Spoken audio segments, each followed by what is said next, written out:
సీతంపేట గ్రామం సంగమలస పంచాయతీ, సీతంపేట గ్రామం సంగమలస పంచాయతీ, పార్వతీపురం మండలం, పార్వతీపురం మన్యం జిల్లాలో. ఈ సీతంపేట గ్రామంలో ఉంటున్న అందరూ ఎస్టీ జాతపు కులంకి సంబంధించినారు. ఫారెస్ట్ రిజర్వ్లో వీళ్ళందరూ భూమి సాగు చేస్తున్నారు. ఫారెస్ట్ రిజర్వ్లో సాగు చేస్తున్నప్పుడు ప్రభుత్వము గుర్తించి ప్రభుత్వము ఒక జీవోని అమలు చేసింది. ఎక్కడైతే గిరిజనులు నివాసం ఏర్పాటు చేసుకున్నారో, ఎక్కడైతే గిరిజనులు కొండపోలు చేసుకుంటున్నారో వాటి మీద పూర్తి హక్కులు కలిగించాలని ప్రభుత్వము ఒక జీవోని తీసుకొస్తే దానికి ఫారెస్టోలు, ప్రభుత్వము, collector, RDO, PO, ranger, sub DF వీళ్ళందరూ కూడా గుర్తించి గిరిజనులకి పట్టాలు ఇవ్వాలని అందరూ కూడా అనుకొని పట్టాలైతే మంజూరు చేయడం జరిగింది. ఈ సీతంపేటలో ఉంటున్న ఎస్టీ జాతాపు గిరిజనులకి పట్టాలైతే ఇచ్చారు. ఇదిగో పట్టాలు.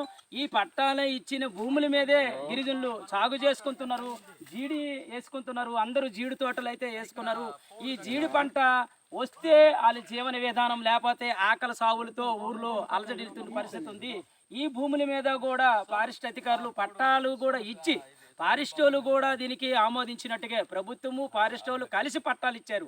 ఈ పట్టా ఇచ్చిన భూమి పూర్తి హక్కు నీదే అని చెప్పి కూడా ఈరోజు దొంగ వైఖరి వహించి ఈ భూముల మీద అన్యాయంగా అక్రమంగా గిరిజనుల మీద కేసులు పెడుతున్నారు. ఎవరికైతే కేసులు ఉన్నాయో ఈ కేసులు ఎత్తివేయాలి అనుకొని సిపిఎం పార్టీగా మనము ఈ జిల్లా సెక్రటరీగా మనం డిమాండ్ చేస్తున్నాం. ఇది సీతంపేట గ్రామంలో ఉంటున్న గిరిజనులకి పట్టాలు ఇచ్చి పట్టాలు మంజూరు చేసి కూడా కేసులు పెట్టడం అనేది చాలా బాధాకరం అనేది కూడా సిపిఎం పార్టీగా ఈరోజు మనము ఈ ప్రభుత్వానికే అడుగుతున్నాం. ఫారెస్టోల అధికారికి కూడా మనం అడుగుతున్నాం. అయ్యా, ఎవరైనా కళ్ళు మూసి వీళ్ళకి రాత్రిని పట్టాలు ఇచ్చారా? కళ్ళు మూసి మీ సబ్ డిఎఫ్ కానీ రేంజర్ కానీ ఇందులో సంతకాలు పెట్టారా? లేదంటే కలెక్టర్ కానీ తహసీల్దార్ కానీ సంతకాలు పెట్టారా? అలా అసలు నిజమైన కలెక్టర్లా, తహసీల్దార్లా, మీ ఫారెస్ట్ కానీ రిజర్వ్ కానీ నిజమైన వాళ్ళు అవునా కాదా? మరి అందరూ కూడా అనుకోనే కదా ప్రభుత్వము అమలు చేసిన జీవోని అందరూ కూడా ఆమోదించి గిరిజనులకి పట్టాలు ఇస్తే ఈ పట్టాల భూముల మీద అన్యాయంగా మీరు కేసులు పెట్టడము, వాళ్ళకి ఇబ్బందులు పెట్టడము, అలాగే గ్రామం పక్కన ఉంటున్న స్కూల్ ఉంది, ఆ గ్రామం పక్కన కిందనికి మైదానం భూమిలాగా ఉంది, అక్కడ కూడా వాళ్ళు బేల్ట్ ఆర్డర్లు పెట్టుకోకుండా జేసీబీతో గొట్టులు వేసుకోకుండా మీరు ఆటంకం పరుస్తున్నారు. ఇది గిరిజనులకి ఎంతో మనోదం దెబ్బతింటుంది. అందుకే సిపిఎం పార్టీ డిమాండ్ చేస్తుంది గిరిజనులకి అన్యాయమైన కేసులు ఎత్తివేయాలని. రాబోయే రోజుల్లో గిరిజనుల పక్షాన మన సిపిఎం పార్టీ అండగా ఉంటుందని ఈ జిల్లా సెక్రటరీగా మనము ఈరోజు హెచ్చరిస్తున్నాం. ఏ పట్టాలైతే ఇచ్చారో ఆ భూముల మీద మీరు తప్పుడు కేసులు పెడుతున్నారు. ఆ కేసులు మాత్రం వెనక్కి తీసుకోవాలి. ఆ కేసులు ప్రభుత్వం అధికారులు వెంటనే పరిశీలన చేయాలి. ఆ పార్వతీపురం మండలంలో ఉంటున్న పిఓ గారు మా గిరిజనుల కోసం ఉన్నారు కాబట్టి మా గ్రామంలో తప్పుడు కేసులు ఫారెస్టోలు మా మీద పెడుతున్నారు.